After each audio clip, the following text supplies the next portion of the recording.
Pelzerreimerei. Ein Sammelband von Hans Glückstein aus dem Jahre, Moment, 64.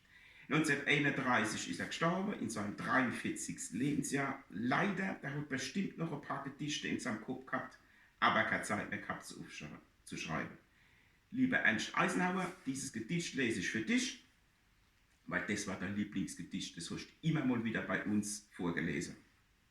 Und wir haben immer so gedacht, als ob wir es noch nie gehört hätten. Gut gesagt. Der Papa sagt als von der Tante, sie werde die dummst von der Verwandten. Sie tät als Lachen wie eine Wachtel und wie eine richtig alte Schachtel. Da kürzlich war sie mittags da. Und wie sie fort will, bringt er froh unser kalle Menschen Hut und Muff. Da Tante setzt dann Deckel auf. Was, Schänze, Deckel tust du sagen? Und hat ihm auf der Backe geschlagen. Ajo, heil der und halt so ein Beckel. Zu jeder Schachtel gehört ein Deckel.